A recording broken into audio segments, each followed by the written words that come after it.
मेरा नाम है मनजीत सिंह, पिता जी का नाम किशन सिंह। ਹੁਣ मैं आया जर्मनी तो।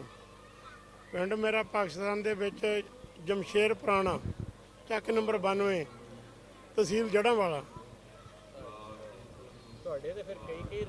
ਸਾਡੇ ਸਭ ਤੋਂ ਵੱਡਾ ਰਿਲੇਸ਼ਨ ਸਾਹਿਬ ਸ੍ਰੀ ਗੁਰੂ ਨਾਨਕ ਦੇਵ ਜੀ ਦਾ, ਜਿਨ੍ਹਾਂ ਦੀ ਕਿਰਪਾ ਦੇ ਨਾਲ ਸਾਨੂੰ ਸੰਸਾਰ ਦੇ ਉੱਤੇ ਆਉਣ ਦਾ ਮੌਕਾ ਮਿਲਿਆ। ਉਹ ਤੋਂ ਵੱਡਾ ਰਿਲੇਸ਼ਨ ਸਾਡੇ ਬਜ਼ੁਰਗ ਇੱਥੋਂ ਗਏ, ਪਰ ਅੱਜ ਅਸੀਂ ਆਪਣੇ ਆਪ ਨੂੰ ਬੜੇ ਭਾਗਾਂ ਵਾਲੇ ਸਮਝਦੇ ਹਾਂ ਜਿਹੜੇ ਸਾਹਿਬ ਸ੍ਰੀ ਗੁਰੂ ਨਾਨਕ ਦੇਵ ਜੀ ਦੇ ਪਵਿੱਤਰ ਸਥਾਨ, ਜਨਮ ਸਥਾਨ 'ਤੇ ਇਸ ਵੇਲੇ ਖੜ੍ਹ ਕੇ ਤੁਹਾਡੇ ਨਾਲ ਗੱਲ ਕਰਨ ਦਾ ਮੌਕਾ ਮਿਲਿਆ। ਵੱਡੇ ਭਾਗਾਂ ਵਾਲੇ ਸਮਝਦੇ ਆਪਣੇ ਆਪ ਨੂੰ।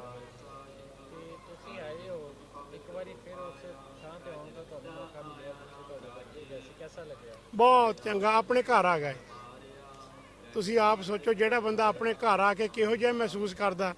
ਅਸੀਂ ਇਹੋ ਜਿਹਾ ਮਹਿਸੂਸ ਕਰਦੇ ਹਾਂ ਕਿ ਅਸੀਂ ਆਪਣੇ ਘਰ ਵਿੱਚ ਆ ਕੇ ਬੈਠ ਗਏ, ਆਪਣੀ ਮਾਂ ਦੀ ਗੋਦੀ ਵਿੱਚ ਬੈਠ ਗਏ, ਆਪਣੇ ਪਿਓ ਦਾ ਪਿਆਰ ਮਾਣ ਰਹੇ ਹਾਂ। ਅਸੀਂ ਜ਼ਰੂਰ, ਕਿਉਂ ਨਹੀਂ। ਜਦੋਂ ਤੱਕ ਜ਼ਿੰਦਗੀ ਆ, ਹਰ ਵੇਲੇ ਹਰ ਪਲ ਸੋਚਾਂਗੇ ਜ਼ਰੂਰ। ਹਰ ਵੇਲੇ ਸਾਡੇ ਹਿਰਦੇ ਦੇ ਵਿੱਚ ਇਹ ਪਵਿੱਤਰ ਸਥਾਨ ਬਿਲਕੁਲ ਟਿਕਿਆ ਰਹੇਗਾ।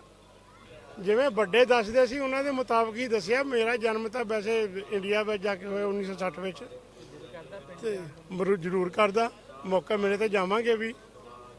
ਉੱਥੇ ਸਾਡੇ ਵਡੇਰੇ ਰਹੇ ਆ, ਸਾਡੇ ਵਡੇਰੇ ਕੰਮ ਕਰਦੇ ਰਹੇ ਆ ਨਾ, ਹੱਥਾਂ ਨਾਲ ਹਲ ਵਾਹੁੰਦੇ ਰਹੇ ਆ, ਕੰਮ ਕਰਦੇ ਰਹੇ ਆ। ਕਿਉਂ ਨਹੀਂ ਦਿਲ ਕਰੇਗਾ ਕਿਸੇ ਦਾ, ਜਿਹੜੇ ਵਡੇਰੇ ਹੋਣ ਜਿੱਥੇ ਗਏ ਹੋਣ, ਕਿਉਂ ਨਹੀਂ ਦਿਲ ਕਰੇਗਾ, ਜ਼ਰੂਰ ਕਰਦਾ। ਪੰਜਾਬੀ ਸਭ ਤੋਂ ਵੱਡੀ, ਸਭ ਤੋਂ ਅਮੀਰ ਜ਼ੁਬਾਨ ਪੰਜਾਬੀ ਹੈ।